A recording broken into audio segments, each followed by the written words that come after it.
to chilling with Kane. There were a couple of things on my mind that I forgot to mention in the previous parts. Basically, as soon as I wrapped that up, went to bed, instantly I was like, oh man, there were other things I meant to say and totally forgot about. But I'll try to keep it brief. Yeah, just a couple of bits and pieces. So, previously, I accused Grim Jim of moving the goalposts, which he's definitely done. Back in August 2021, he said, I asked when should mandates and lockdowns end, and he said when 60% of the population is vaccinated, and 80%, more than 80% of the UK population has been vaccinated, more than 80% of the Canadian population has been vaccinated. Jim's not satisfied, and he's taken a very dehumanizing approach to people's sincere desire and demand for a greater amount of freedom, and he treats it like this is such a trivial request. There's nothing trivial about it, dude. And it's like I suspect, just to play. I've tried talking to him, and he won't give me the time of day. And to play just a little bit of armchair psychologist, I suspect what's going on is that, and Jim and I have a lot in common. We were both kind of nerdy, ostracized when we were in our teens. That was the postman, okay. In our teens, and kind of loners, that kind of thing. So I think he's so used to spending time alone, enjoying his own company, playing his tabletop games online, and so on and so forth. He seems to sincerely lack understanding and empathy towards others who really need the social contact with other people. And it's like while I can entertain myself with video games, with reading books, with engaging in discussion online, all that kind of stuff, I still want contact with other people. There's friends I haven't seen. I have seen some. I wish I could see more, and I think that's because lockdowns are kind of mandates, and the different things are ending. I should be able to see my friends more, right? And but for it all, I think it's to do with having a large Catholic family. Like, I've seen my family a lot over the last 2 years, and I wonder if Jim kind of lacks that. So it's like I've been to birthdays, I've been to christenings, I've been to just kind of general family gatherings, and it's like, and large amounts of people all together all at once on numerous occasions, and it's not a big deal, dude. It's not a big deal. It's like, I think Jim has lacked that, and so he doesn't understand. He doesn't get it. It's like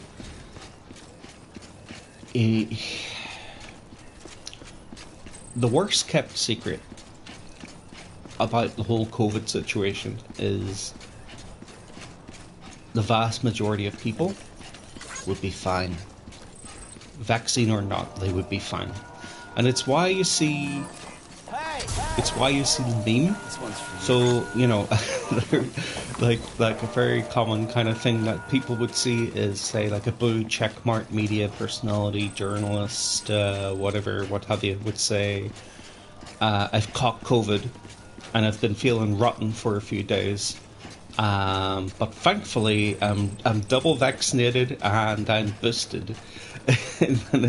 Otherwise, it would have been worse. And it's like, do you know that though? It's like, and then people in the memes posting the Simpsons meme where Bart's, you know, the classroom's like, say the line, Bart. And Bart's like, I'm double vaxxed and boosted. I'm so thankful I'm double vaxxed and boosted. I've caught COVID. Or, you know, it's like, obviously a lot of vaccinated people are catching COVID. Obviously. So the narrative about the effectiveness on the vaccines is very shaky. And the narrative that people like that, what would people be expecting the death rates, infection fatality rate, what would people be reasonably expecting that to be, if things really were, you know, if it really were that bad without vaccines? It's, you know, as I laid out earlier in my previous video, with studies that specifically were going out of their way to look at the statistics pre-vaccine stats on infection fatality rates. They're so minor. They're so minor across the board. It's like 0.00 something minor percentage, and that only goes up slightly, marginally, the more you go up the age groups. To the point where it's like 60s, the 60s age group is it's like 0.5%. It's hardly anything, you know. And it's like the vaccines have probably made some marginal difference. It's like the narrative on the whole thing is very weak. And it's like, okay, so how has this happened, and why has media pushed such a consistent narrative? And it's Jim should know better, because he's seen it before with Gamergate. He has seen before how either for cronyistic corruption, or for simple negligence and laziness, journalists will align on a particular narrative. We you know, and that's what we've seen with the COVID pandemic.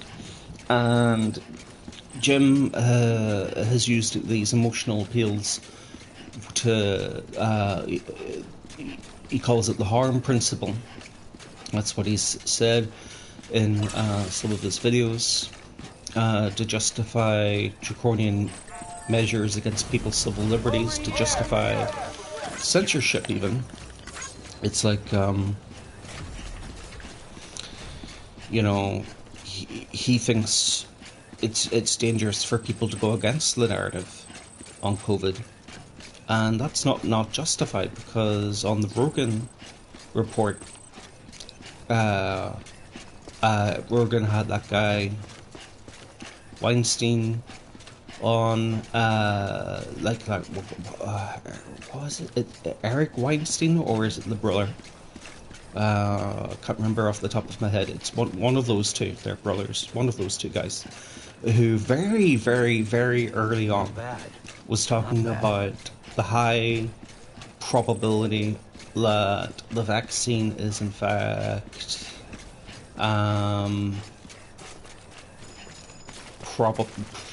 highly probably created in a laboratory. and he was dismissed as a conspiracy theorist for that. And then gradually, it became more and more accepted that this was actually, in fact, a possibility. So Jim, I want Jim to be more intellectually honest about where his goalposts are now, in terms of when should all this end. He's not satisfied with the high degrees of vaccination rates, so when should all these authoritarian draconian measures against the population end? Another goalpost that he's ignored is so on Twitter, a user called Malamo Diamanto was saying, we know it's not about deaths alone. It has to be about numbers, because millions have died from the flu they caught while living their everyday lives, and he, Jim, didn't care so much about that. I asked him what the number is when freedom becomes freedom. Never got an answer. And he screenshotted a World Health Organization article from 2017, well before COVID. Up to 650,000 people die of respiratory diseases linked to seasonal flu each year.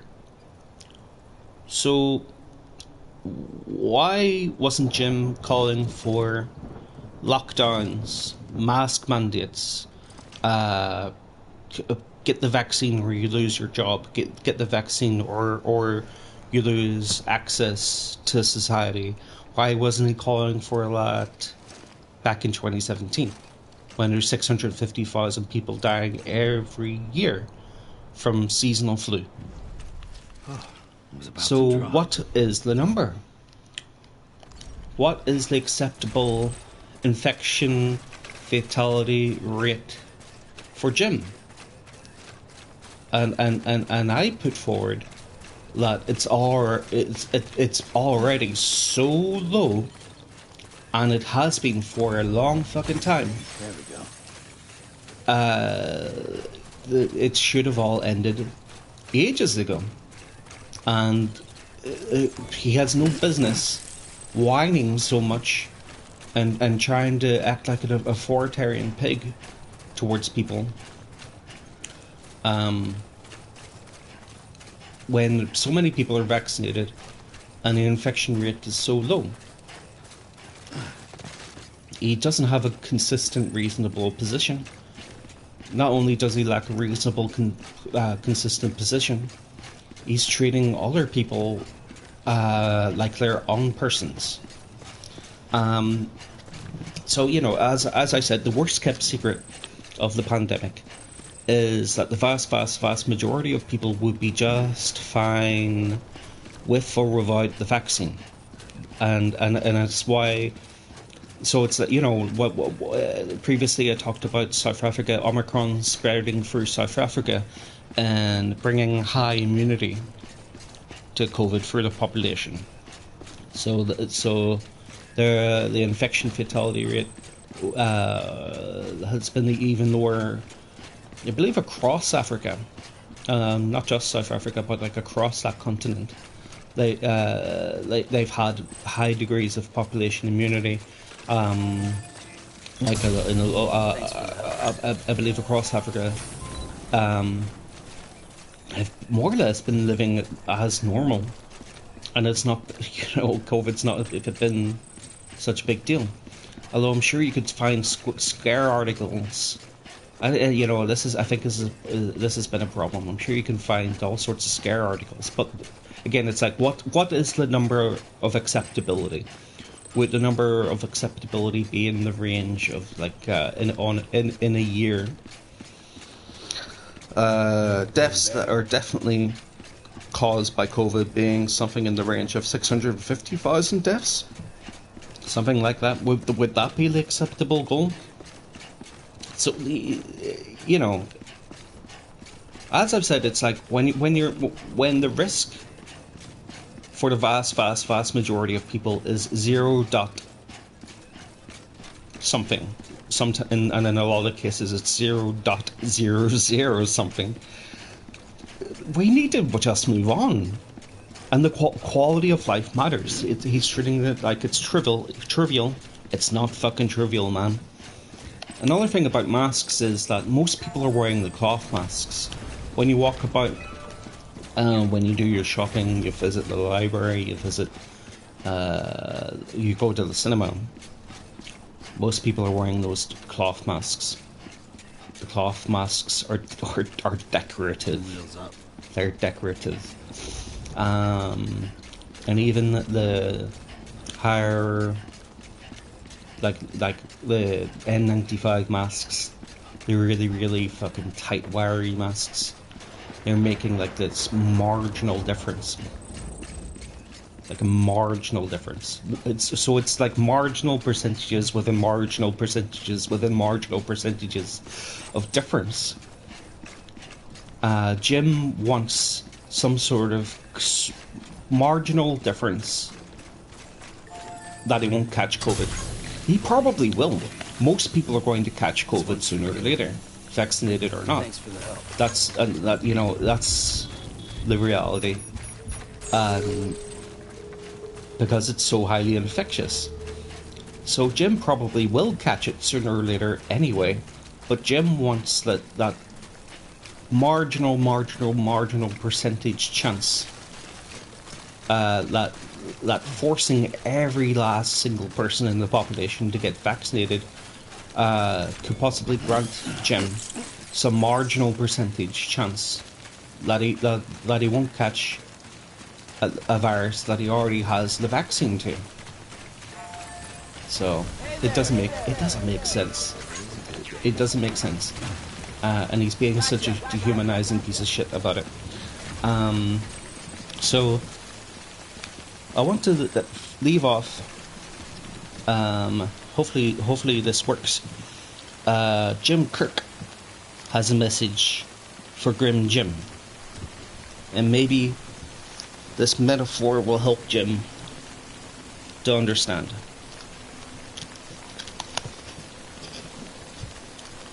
Just a second.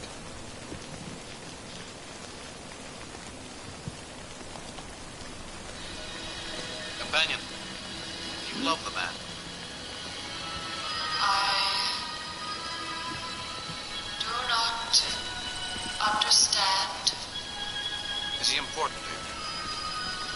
More important than anything, is he? As though he were a part of you. He is part of me. The man must continue. He will not continue. He will cease to exist. By your feeling for him, you are condemning him to an existence he will find unbearable. He will cease to exist. He does not age. He remains forever. You speak of his body. I speak of his spirit. Companion, inside the shelter, a female of our species is dying. She will not continue. That is what will happen to the man. Unless you release all of us.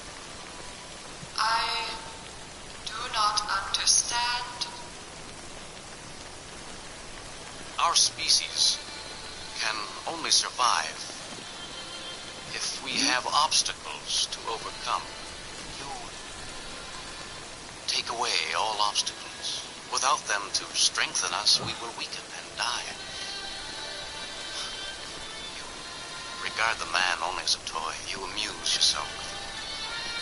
You are wrong. The man is the center of all things. I care for him. But you can't really love him.